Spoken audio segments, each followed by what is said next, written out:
So I get a call at about an hour before we broke the internet from Patrick Dumont saying, hey, by the way, we're making a trade. It's at 10 o'clock at night on a Saturday night. Yeah. It's like, oh, okay. We're trading Luka to the Lakers. I'm like, who is this?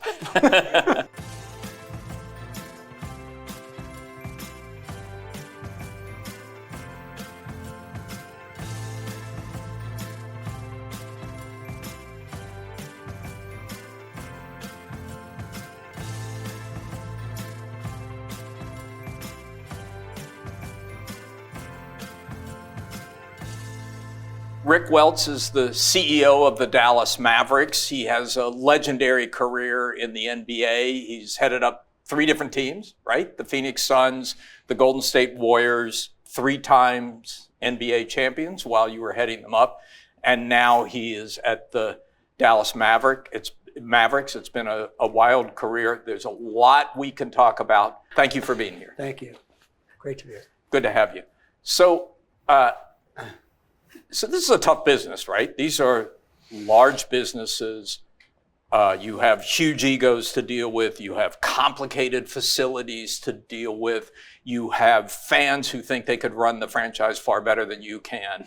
You have all of that going on. Where did you learn to do this? Well, it's a good origin story. I actually grew up in Seattle, Washington. We had a young new team called the Seattle Supersonics. The coolest kid at Queen Anne High School was Earl Woodson. Earl was a ball kid for the Seattle Supersonics. And Earl and I would sit in the back of English lit class and talk about my favorite players and my favorite team, and I'd get all the scoop. One day Earl came in very sad, like my family's moving out of town, trying to appear to be very upset. It was, Earl, dude, got to take me down and introduce me to whoever that was who hired you as a ball kid.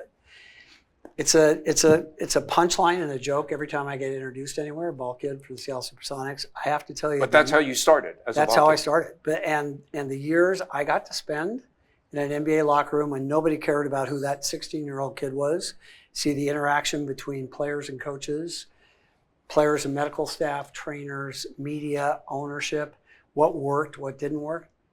I really rely on those lessons that I learned every day. Did you know at that, when you were a ball kid and you were listening to the conversations in the locker room, did you think someday I'm going to run this franchise? I couldn't imagine that. I thought the best job ever would be to be the media relations director of the Seattle Supersonics, which miraculously ended up happening to me in my early 20s. But no, I could never have envisioned this kind of a future. You learned a lot about the game and about the players, but where did you learn leadership? Great mentors. If I had any advice for any young person growing up, pick great bosses. I had great bosses, including my first one there at the Sonics was the smartest marketing mind that I ever been. But I got to work for Jerry Colangelo, those you know Jerry's story, who owned the Phoenix Suns. I got to work for David Stern, who I'm sure we'll talk about here, a 30-year commissioner. I think will rank with Pete Rozelle as the greatest commissioner of all time. I picked great bosses, and I learned a lot from them. I'm not like any of them. I hope what we all do is like people we work for, we take things that we really admire in the way they manage people and try to apply them in our own way, in our own voice, in our own persona to how we manage people. And over time, if you work for great people, hopefully you accumulate the talent you need to be a great leader. Well, let's dig into the David Stern piece a little bit. What did David Stern teach you about leadership that you were able to carry forward? Well, I joined the NBA in 1982. I was the 35th employee right down the street on 52nd Street and 5th Avenue. When I left 17 years later, we had 1,100 people all over the world, and I was the executive vice president of the league. That was your training ground. That was my training ground. I mean, if I could describe for you, many of you are too young, what the NBA was like in 1982, I thought I was coming from a city that won a championship. Going to New York, I was going to be the first person ever to go out and talk to the Coca-Colas and McDonald's of the world about investing marketing dollars in the NBA. I couldn't get an appointment. No one would return my call. Widespread accusations of drug use, talk of teams going out of business, no talk of expansion, a broken economic model, moving our moving our finals to delayed TV, like not even live games on our NBA finals. It was a mess. And so, Stern was a genius, and really had a vision of where this was going to go, but he led from the front. Like, he had the organization chart, I think, a little bit upside down. The commissioner's supposed to work for the owners. I think David thought the owners worked for him. And that worked. They could fire him. But it took somebody with that kind of attitude to bring the NBA into, any sort of semblance of a respectable league. And now to see what it's become, it's really his fingerprints on everything. But we'll talk about some of the lessons. Well, one of the things you did during that time was you played a critical role in starting WNBA, which was not... that was pushing a rock uphill. It wasn't a given conclusion. I mean, how did you do that? So that in early 1990s, we're starting to feel pretty good about how the NBA was going. And we thought, could we deploy this organization to another venture? Believe it or not, with NBC, we spent a couple months locked in a secret conference room trying to figure out if we could launch football league. Good idea not to do that, okay? We talked about a minor league, which we didn't have. Now we have what we call the G League, so eventually that evolved.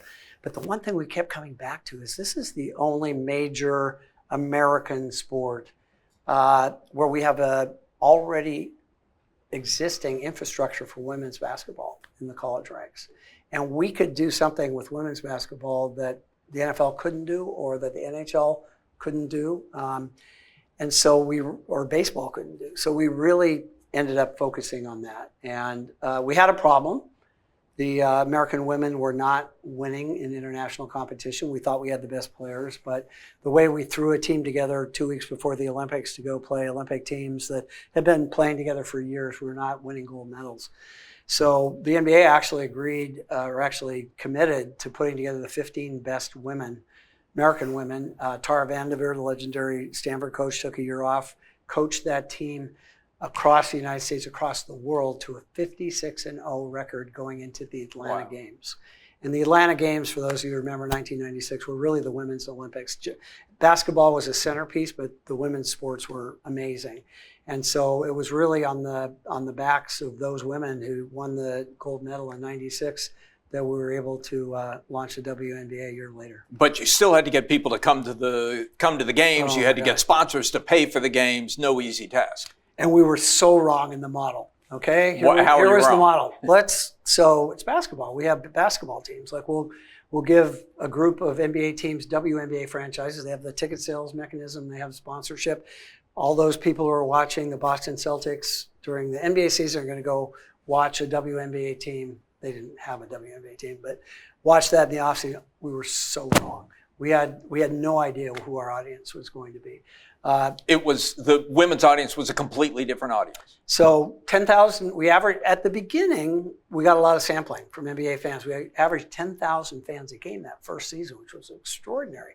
Yeah, and it's not men versus women. It's just different audiences. It's just a different audience. They're both gender mixed. The WNBA audience is more 50-50. The NBA audience is 60% men. But yes, it's people look alike. They just have very different interests. Rick, I got to stop you for a second because there's this light right behind me and it's shining on your hand. And every time you hold up your hand, there's a glare from that ring in my face. So explain the ring. Surprise of the lifetime.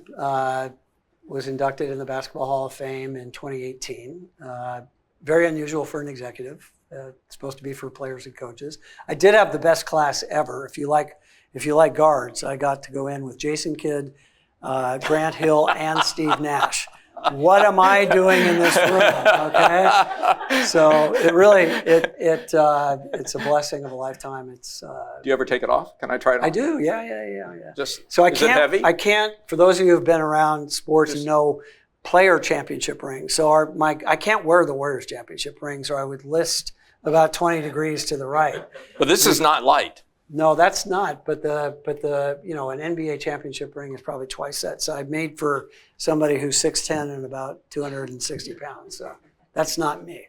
Well, congratulations. Thank you. I want to talk about some of the challenges you've faced running these teams. It seems to me one of the big ones was taking the Golden State Warriors from into San Francisco.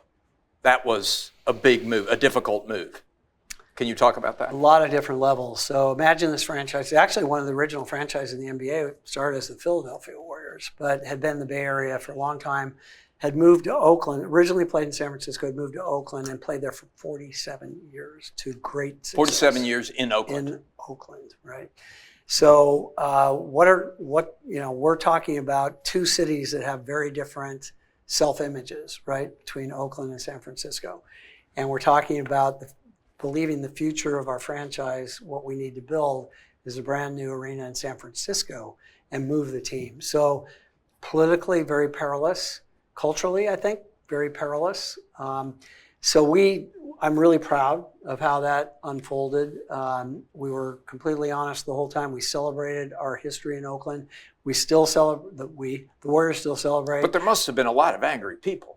There were angry people, but we managed to make good on every promise we had. We kept the headquarters building we had in Oakland. We repurposed it as our practice facility as the greatest teaching facility in the NBA, and we took our corporate offices and made them available to not-for-profits who we supported through the Warriors Foundation. So we kept a very big footprint in Oakland, and we honored every day like the heritage we have. You still see the Warriors wearing town jerseys. The city is called the city. San Francisco calls itself the city. Oakland calls itself the town. So we'll still wear town jerseys and celebrate our history in Oakland. And how much of the audience comes across the bay from Oakland? It actually was a little bit more than we expected. We probably shifted 25 to 30% of the audience from East Bay to the San Francisco side of the bay, but we were actually pleasantly surprised. Good public transportation system, very public transportation friendly arena location. Another difficult moment for you as a leader, I imagine, was coming out publicly as gay in a very macho sports community. You think? I'm guessing. Okay. All right. How did you make that decision? So 2010, my dad had passed away, who was kind of my link to all of my sports background. My mom had been diagnosed with lung cancer. I had a very bad breakup with a 14-year partner, in large measure because I couldn't bring my complete self to work or include him in what I was doing professionally. A choice that I made. I made a choice to wall that off. But all those things happening at the same time, I actually, right up here, Upper East Side, a guy by the name of Dan Cloris, some of you may know, very top communications guy in New York who I'd worked with a lot. We went to dinner. It's going to be a great scene in the movie. Snowy night, Upper East Side, table in the window. Who's playing Rick? Let's go for Brad Pitt. Brad Pitt. Okay. Good. I'm sitting there like, so Dan, this is my story. Like, I don't know if this is like a little thing I can take care of by talking to the people I work with, or whether there's something more here. And Dan looked across the table at me and said, Ricky, he still calls me Ricky, like, if you're ready to do this, one, I want to help you. Second, I think it's page A1 of the New York Times, which it was. I kind of call my oh shit moment. That was not necessarily what I was bargaining for, but yes, it ended up in May of 2011 being a front page. And how did it affect your ability to lead? Tremendously. In a positive way. In a positive way. First time in my life, I could bring my authentic self to work. I could be more engaged with my employees' families than I had chosen to be in the past. I could be genuinely more interested in personal lives of people that I had walled off just for protection for myself up until that point. So I'd made... No serious blowback? No one believes this story. So I printed out every email that I got after that New York Times story. Literally have 5 binders on my shelf to this day. And I expected, 90% of people would be, attaboy and people I'd work with, and there'd be 10% of knuckleheads. Not one person who sought me out had a hateful word to say. Wow. And I go back and read those all the time. The ones from people I knew and stuff were awesome and so appreciated. But from parents, yeah, from kids, from other people in my industry who were dealing with the same issue I was dealing with, but finally had somebody. That was my biggest problem for most of my life. Like there was nobody out there who loved sports and wanted to be in sports the way I wanted to be in sports, who had gone down this path and it turned out well. I didn't know. I was afraid of what it meant to my career. Very cool. What could happen. But the kids, the parents, it's been amazing. Okay, here's another one. It's 2017. Yes. Your team has just won the NBA championship. Of course, they win the NBA championship. They get invited to the White House. And Steph Curry says, I don't know if I really want to go to the White House after what happened in Charlottesville and the way this guy responded to it. And the invitation gets rescinded. Yes, we were uninvited before we were invited. Before you got there. we were invited, yes. What did you say to the team? There was a real consensus. Predominantly African-American young males who felt at the time that it would not be true to their character to create that platform and create that media opportunity. Not without peril. Now, we were in the Bay Area, so politics being what politics are, very little pushback, probably more attaboy from our fan. But it was a really, I got to go, I have my most proud picture on the wall is our championship team going with President Obama, in the White House, having that amazing experience. And that's an experience a lot of those players will never have. Didn't get. Because we made that choice. Okay, here's another one that people in this room can identify with. You've now taken over an iconic franchise from an iconic leader. Mark Cuban, 23 years, identified with the franchise. People in this room talk all the time about founders and taking over from founders and taking over from iconic personalities. How do you do it? How do you lead after a publicly facing leader like Mark Cuban? Not easily done. Okay, Mark and I have been friends forever. His approach is not my approach to the business of the NBA. He loved his basketball team, but the business was really not something that he was completely focused on.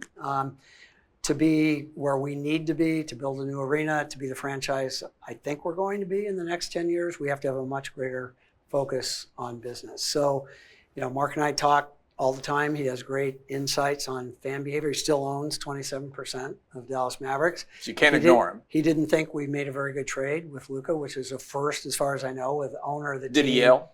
Trashing the deal that your team made. Yeah. Did he yell? He's a texter. He's not a talker. All caps? Yeah, all caps. There were some all caps. He had some suggestions on what we should or shouldn't have done. But I respect his audience insights tremendously. He understands audiences as well as anybody I've ever been around. So I actually take a lot away from that, but we actually have to redefine our brand. Yeah. Because our brand was Mark Cuban for those 23 years. And does he understand that? Reluctantly, I think. He's not running basketball operations. He's, only can advise on the business side. And I think he's managed that transition well, and he made the choice to do it, right? Yeah. So this was his choice. So I said I wasn't going to talk about Luka, but let's talk a little bit about Luka. I mean that had to be a tough moment. You've got this iconic predecessor who's saying, "You stupid idiot! How did you let this happen?" I'm sure you were hearing from fans. Yeah. So if you have to understand how basketball organizations are structured. The well-structured ones have an ownership at the top, which for us is Patrick Dumont, the Edelson family. A head of basketball and a head of a business who don't have a reporting relationship. So basketball doesn't report to me. So I get a call at about an hour before we broke the internet from Patrick Dumont saying, "Hey, by the way, we're making a trade." It's at 10 o'clock at night on a Saturday night. Yeah. It's like, oh, okay. We're trading Luka to the Lakers. I'm like, who is this? Here's why. Here's what we're doing. Anthony Davis. It's going to be great. Okay. And do you, by the way, at that point, do you have the ability to say, "I'm CEO"? No, you're not. No, you can't. It's done. He's the owner of the team. He's the owner of the team, and I didn't understand the depth of the emotional connection. I'd only been in Dallas for a month. The depth of the emotional connection between this player and this fan base. I don't think I've ever seen anything quite like it. So all you can do is listen to people who are upset, let them say everything they need to say. Honestly listen to them, take in their input, and know that there's two things that cure everything in sports. That's time and winning. This is the reason I was really looking forward to this conversation with you, and the reason that I think this conversation is so relevant to the people in this audience. The thing that's fascinating about basketball, and you see it over and over again, and you already mentioned it with the women's Olympic team, you can have a group of people who are the best players in the world, and you can put them out there, and if they don't function as a team, they'll lose. And you can have people who may not be the best players of the world, but if they learn to operate as a team, they'll win. And I don't think there's a person sitting in this room who doesn't wrestle with exactly that conundrum. Right. So we have you here tonight to tell us the secret. What is that special sauce that gets players to actually put themselves behind the team and understand the team goal? I'm blessed with an associate named Steve Kerr. Okay, Steve was our general manager when I was the president of the Phoenix Suns, a coach, the much storied coach of the Golden State Warriors now. We came up with a theme that really came out of the locker room. It was not a marketing theme, but to me sums up everything, and that's strength in numbers. What Steve and our basketball folks were able to do was convince players that to be successful, to be a championship caliber team, despite what position you played, despite how many minutes you played, despite anything else about your talent, we needed a contribution. We can explain to you what your contribution needs to be, and if you make that contribution and every other player makes that contribution, we have a great chance for success. So you can do it with data.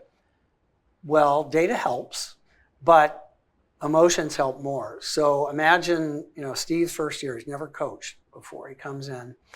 We have this perennial all-star by the name of Andre Iguodala, who we had traded for the year before. And Steve, in his first year of coaching, goes to Andre and says, you're an Olympic champion, you're a world champion, you're an NBA champion. I'm going to ask you to do something you've never done before.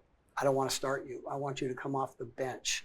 And in the NBA, that's, there's a pecking order. Like the guys who start are the biggest stars, and the guys who come off the bench are support players. So Andre, we'd like to ask you to come off the bench and do that. And he accepted that role. And he's looking around, now we're looking around the locker room going, whoa, if he's willing to do that, maybe I can play my role in a way. That was 2015. The story had an amazing ending. Andre ends up being named as a sixth man, ends up being named most valuable player of the NBA Finals. The Warriors win the championship. Amazing. So it all went right, but it really started by Andre really accepting a very different role than people would expect him to. It's a great story. Okay, we're out of time here, but I'm going to do a lightning round. Okay. You have to, just quick responses. We'll get through this really quickly and then we'll end. Early bird or night owl? Early bird. You're an early bird. Text or email? Text. Basketball aside, baseball or football? College football. College football, cool. Chicken tenders or hot dogs? Dodger dogs. What's a doctor dog? Dodger dogs. Oh, Dodger dogs. Got it. Okay. Carolina or Duke? That's the most important one. Right now, Duke. And Michael Jordan or LeBron James? Michael Jordan. All right, good. Okay. Carolina got in there at the end. There you go. Rick Welts, thank you for being on Leaders. Awesome. Appreciate it.